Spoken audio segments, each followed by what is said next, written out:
Bukan sekedar kita baca alhamdulillahirabbil alamin dengan suara yang bagus, tentu itu sudah bagus. Tetapi apa yang kita jiwai tentang keagungan, kemuliaan, kebaikan Allah Ta'ala yang maha besar. Nah, ini yang paling penting. Sehingga pada saat kita bilang Allah itu maha terpuji, maha mulia, maha agung, memang kita sangat paham. Nah, sekarang kita lanjut pelajaran kita, menikmati hiburan terindah, berkebun pohon Qur'ani, terapi alhamdulillah. Nah, ini pelajaran kita yang ini sekarang tentang alhamdulillah. Nah, nanti Bapak Ibu mungkin boleh ngomong segini, Pak Lukman ini ngomong alhamdulillah. Saya udah belajar alhamdulillah, wirid alhamdulillah aja sampai udah ribuan. Ngapain lagi belajar satu kata alhamdulillah? Ya nggak apa-apa, silakan, nggak apa-apa. Tapi akan saya jelaskan ya. Nah, barangkali yang sudah dilakukan begitu lama baca alhamdulillah, dengan adanya penjelasan yang terbaru ini, kualitasnya lebih meningkat. Ya, kalau dulu alhamdulillah sekedar di bibir saja, tapi sekarang mungkin kualitasnya ditingkatkan menjadi lebih meningkat. Ya, ini disebut terapi alhamdulillah. Kenapa disebut terapi? Karena Al-Quran itu adalah asyifa. Asyifa itu mengobati atau obat. Nah, pengobatan, namanya terapi. Ya, pohon Qur'ani itu apa? Yaitu Al-Quran itu adalah seperti sebuah pohon. Nah, kemarin sudah saya ceritakan banyak. Ini tidak kita ulangi lagi, tapi sudah dimengerti seperti ini.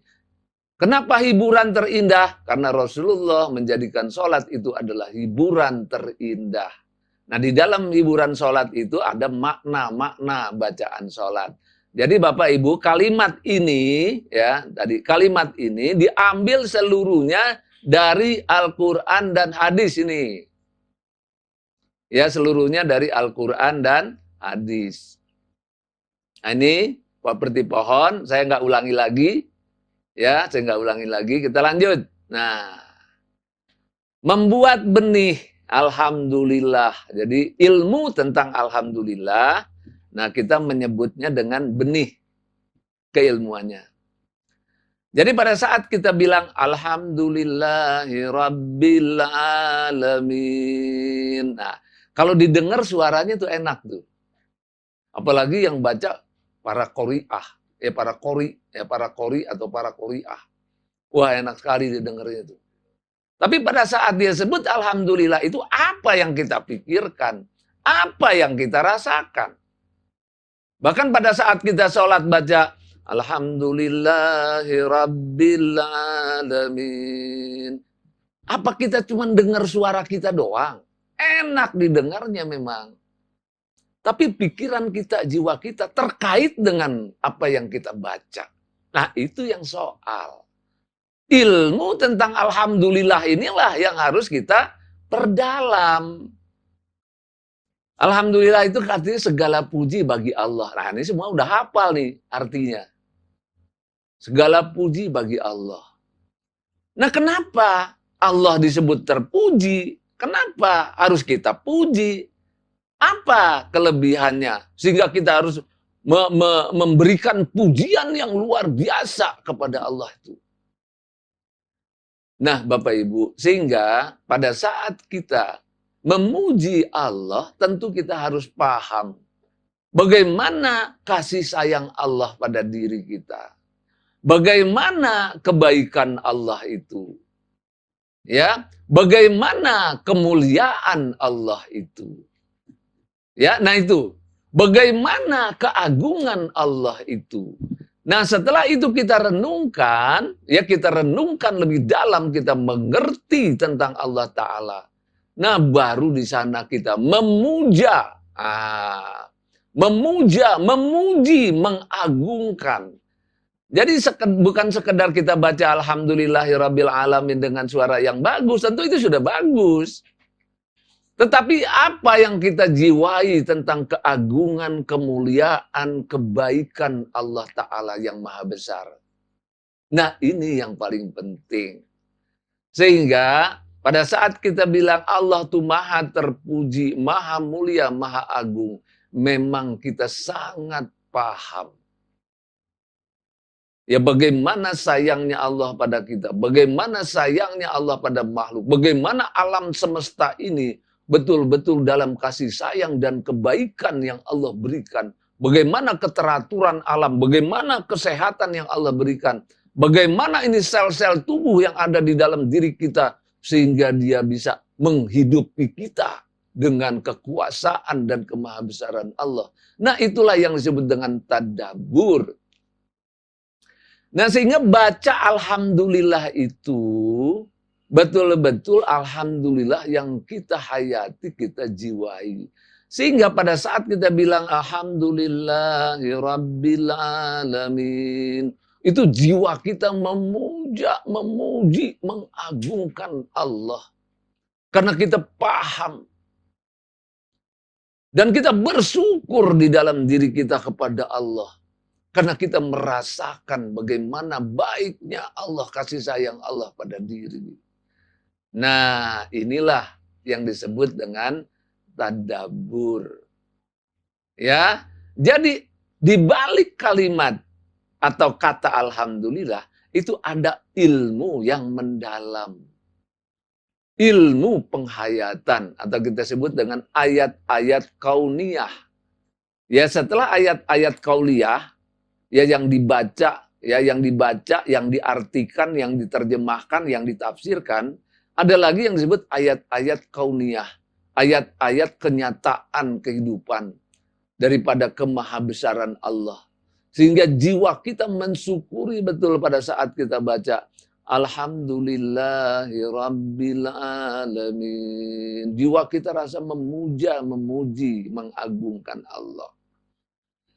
Nah ini Bapak Ibu, ya ini keilmuannya. Nah waktu kita menyebut Rabb, alhamdulillahirab. Nah, yang namanya Rabb itu pencipta, pemelihara, pengolah, pendidik, pengelola, dan pendidik kita. Nah sehingga pada saat kita bilang Rabb, Tuhan itu kita merasa ya Allah, Rabbul Alamin, Rabb, Engkau pencipta, Engkau pemelihara, Engkau yang mengatur semua. Dan kita merasakan betul diciptakan, diatur. Semua alamnya diatur dan diciptakan. Dan penguasa tunggal itu memang Allah Ta'ala. Tuhan semesta alam. Nah karena itu disebut juga di akhir hayatnya disebut dengan Rabbul Alamin. Ada Rabbinas, ya Rabbinas, Rabbnya Tuhannya manusia. Ya ada Rabbul Alamin, alam semesta. Semua apa saja itu Tuhannya dia, Allah Ta'ala. Sehingga kita dibimbing, diberi pemahaman tentang luasnya alam semesta, luasnya kekuasaan Allah itu. Ya jadi bukan ecek-ecek ya. Jadi kekuasaannya bukan sekedar kecil, tapi sampai ke alam semesta. Sampai ke dalam seperti hati kita. Nah sampai dengan alam semesta yang luas. Semua makhluk-makhluk yang bersifat fisik. Sampai ke bakteri-bakteri yang di luar maupun yang di dalam diri kita. Sampai yang bersifat ruhaniyah. Sampai yang bersifat gaib. Termasuk juga diri kita di dalamnya. Ya jadi Tuhannya itu Tuhan yang maha luas. Tuhan semua makhluk. Nah karena itulah pada saat kita baca alhamdulillahirabbil alamin. Jiwa kita memahami kemahabesaran Tuhan, kemuliaan Tuhan untuk semesta alam ini. Nah ini. Ya, nah ini kita hayati, kita ulang-ulang. Ya, kita ulang-ulang, kita hayati. Nah, sehingga dia mendalam, masuk ke alam bawah sadar kita, sehingga kita benar-benar memuliakan dan memuji, mengagungkan Allah itu dari dalam jiwa. Karena kita paham. Karena kita menghayati apa yang kita ucapkan itu. Inilah dia, saya katakan tadi, mungkin kita sudah baca alhamdulillah. Tapi bagaimana kita mentadaburi alhamdulillah ini. Sehingga kualitas kita di dalam membaca alhamdulillah itu benar-benar dengan keilmuan yang mendalam. Nah, ini kan harus belajar lagi, Bapak Ibu. Ya, jangan bilang lagi nih, wah Pak Lukman saya udah baca alhamdulillah puluhan kali, ribuan kali, masa ngajarin alhamdulillah. Nah, ini ya Bapak Ibu ya. Nah, ini kita lihat paling tidak ada skema yang kita lihat. Rabb itu artinya yang menciptakan, yang memiliki, yang memelihara, yang mengurus, yang mengatur, yang mendidik, yang mengelola, yang berperan, yang menentukan, dan lain-lain dalam Asmaul Husna. Itu Rabb tuh. Ya, ruang lingkupnya mana tak terbatas. Alam semesta, yang ada di alam semesta, termasuk diri kita. Termasuk sel-sel tubuh kita. Termasuk hati kita. Termasuk ruhani-ruhani kita yang paling halus dalam diri. Nah, itu dalam kekuasaan Allah semua. Ya Tuhan, Rabb itu jabatan. Tuhan itu jabatan pekerjaan. Namanya siapa? Namanya adalah Allah. Nah, makanya Alhamdulillahi Rabbil Alamin. Nah, lillah, Allah ada sebutan di situ. Ya, namanya Allah. Robnya itu Tuhan. Tuhan itu jabatan. Ya, pekerjaan atau Robnya itu. Nah, ini Bapak Ibu, seperti biasanya hafal dalil tentang alhamdulillah, wah udah hafal semua. Tahu arti alhamdulillah sudah tahu semua. Bahkan diajarkan tuh ke anak-anak, jadi ustadz, jadi ustazah baca alhamdulillah udah ngajarkan. Nah, berdiskusi tentang alhamdulillah, ini jarang nih. Paham makna alhamdulillah, lebih jarang lagi nih. Nah, ini makanya perlu banyak belajar yang ini, yang dalam, yang ini kalau dokter gigi itu nih udah jadi dokter nih. Paham betul tuh. Paham seluk-beluk alhamdulillah. Ini keilmuannya sudah dalam. Ya, nah ini yang kita perdalam, ya makanya sholat itu masih banyak yang harus dipelajari. Nah, belum lagi kemudian harus ditanamkan di dalam diri. Nah, karena ini baru benih. Nomor 1 sampai 6 baru benih. Ya, nah kemudian ditanam, dirawat dengan berlatih. Nah, ini awat 3T ini berlatih. Nah, ibu-ibu, bapak-bapak, alhamdulillah udah berlatih, ya. Nah, kemudian sampai menjiwai alhamdulillah, kemudian merawat dan memupuk, praktek keseharian, nah ini terus sampai akhir hayat. Nah, kalau alhamdulillah itu menjadi darah daging kita sampai akhir hayat, maka dia menjadi bahan untuk husnul khotimah. Nah ini, ya jadi belajar sampai sini ini perlu waktu tahunan lagi. Ya, Bapak Ibu masih perlu belajar tahunan lagi. Jadi Pak Lukman ngajarnya alhamdulillah, saya juga udah tahu dari kecil. Nah ini ya, nah ini Bapak Ibu. Ya kemudian, nah ini dia yang kita baca. Nah sekarang ya kita coba menanamkan benih itu ke dalam jiwa dengan berlatih. Ya, berlatih alhamdulillahi rabbil alamin. Nah, ini bisa dibahas artinya, bisa dibahas tajwidnya, bisa dibahas tahsinnya, bisa dibahas nahu sorobnya, bisa dibahas tafsirnya. Ini bahas deh tuh, bahas. Udah dibahas nanti ditanam. Ya, ditanam, tahu artinya. Ini kata kuncinya. Nah, Allah yang maha mulia dan kita bersyukur padanya. Nah, ini makna singkatnya supaya gampang. Nah, ini makna lengkapnya. Nah, sekarang yang kita tanamkan dalam diri kita adalah yang lengkap. Ya, ini yang artinya, ini yang lengkapnya. Ya, Bapak Ibu, kita tanam. Menanam dalam diri kita kalimat alhamdulillahirabbil alamin. Ditanam. Bagaimana cara nanamnya? Dengan 3T. Ya, tumak ninah, artinya dengan tenang. Tenangnya apa? Pikirannya ditenangkan. Jiwanya ditenangkan. Bacaannya ditenangkan. Hatinya ditenangkan. Badannya ditenangkan. Semua dalam keadaan tenang. Ini alhamdulillah gelombang alfanya diturunkan.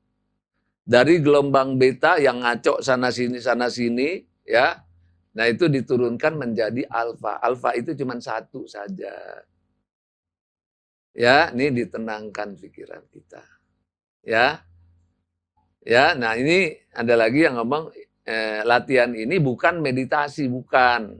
Nanti baca di buku saya perbedaan meditasi dengan sholat khusyuk. Nah, itu ada nanti itu. Kalau ini bukan meditasi. Ya, ini namanya 3T itu maknina, tafakur, tadabur. Namanya penghayatan makna, bukan meditasi, bukan. Ya, ingat lagi nih. Kalau meditasi itu lain lagi. Nanti baca buku saya tuh. 11 perbedaan ya meditasi dengan salat khusyuk. Ada 11. Kalau ini bukan meditasi. Ya, nah ini namanya 3T, tumak ninah, tafakur, tadabur untuk meraih kehusyuan dalam sholat. Diajarkan dalam Al-Quran tumak ninah, tafakur, tadabur. Nah itu jelas dalilnya. Ya, Bapak Ibu, kita mulai kita tanamkan dalam diri kita kalimat Alhamdulillahirabbil alamin. Ini saya pandu cara berlatihnya. Ya, tenangkan pikiran kita, tenangkan perasaan kita, tenangkan hati kita.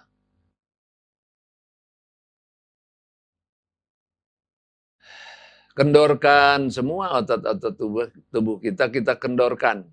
Ya, kita kendorkan.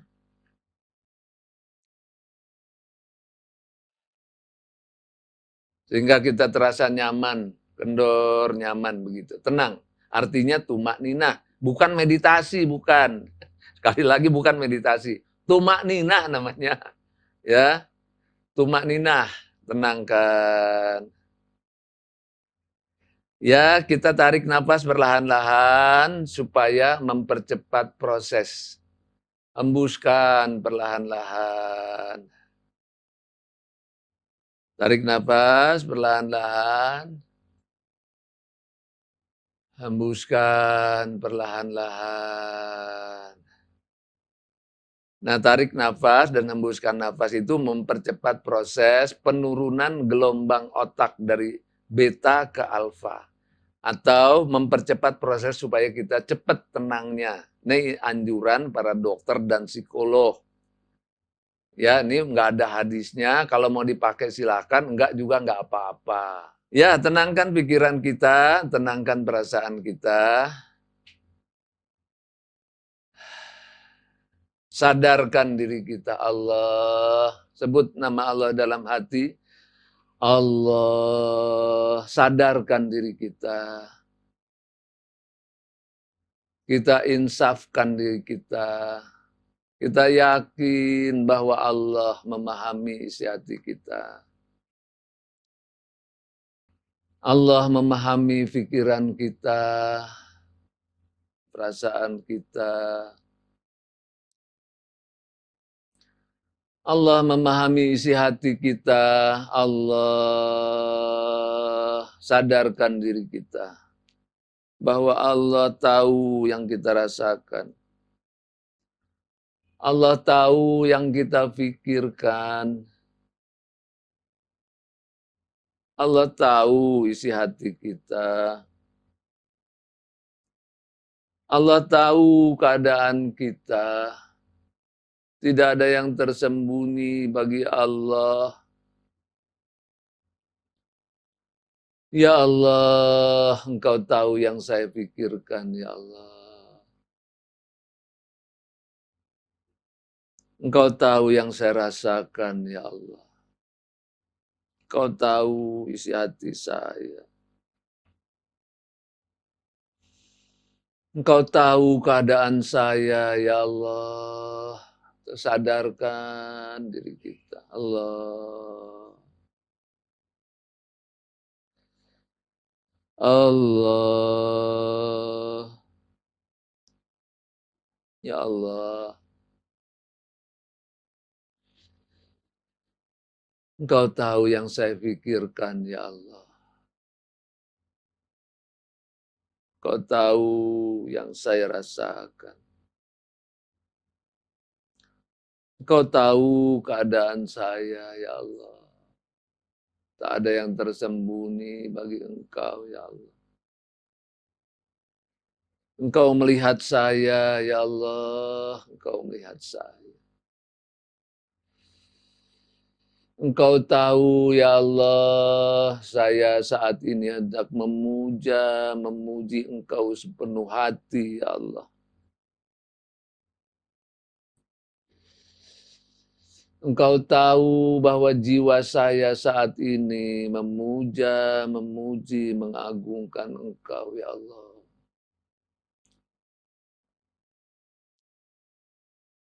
Ya Allah, Engkaulah Tuhan yang memelihara, mengatur, mengurus seluruh isi alam ini, ya Allah. Engkau yang mengurus semuanya. Engkau yang memelihara semua. Engkau yang menciptakan semuanya, ya Allah.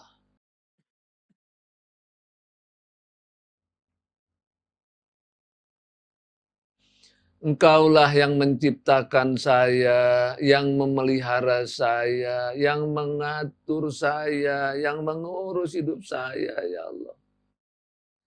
Sampai ke dalam sel-sel tubuh saya, semua atas kebaikan-Mu, kasih sayang-Mu, ya Allah. Sungguh Engkau yang maha mulia, ya Allah. Engkau Tuhan yang maha baik, ya Allah. Engkaulah Tuhan yang maha mulia, maha agung, ya Allah. Terima kasih, ya Allah. Terima kasih. Alhamdulillah, segala puji, puja hanya untuk-Mu, hanya milik-Mu, ya Allah. Alhamdulillah.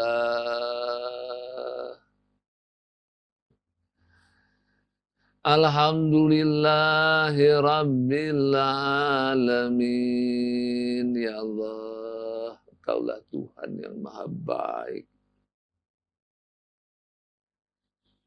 Yang menciptakan, yang memelihara, yang mengatur dan mengurus seluruh isi alam ini. Engkau mengurus saya, ya Allah. Siang dan malam tiada pernah berhenti. Engkaulah Tuhan yang maha baik, maha mulia, maha agung, ya Allah. Terima kasih, ya Allah. Terima kasih, ya Allah. Alhamdulillah, alhamdulillah. Terus dihayati, terus diulang-ulang dalam hati, diulang-ulang dalam hati. Terus agungkan, muliakan Allah. Puja dan puji Allah dengan sepenuh hati. Allah tempat kita memuja, memuji, mengagungkan. Karena kemahabesarannya, kasih sayangnya. Alhamdulillahi Rabbil Alamin. Ya, selesai. La ilaha illallah Muhammad Rasulullah. Tarik nafas perlahan-lahan. Alhamdulillah. Alhamdulillahi Rabbil Alamin. Tarik nafas. Alhamdulillah. Alhamdulillahi Rabbil Alamin. Tarik nafas. Alhamdulillah. Alhamdulillahi Rabbil Alamin.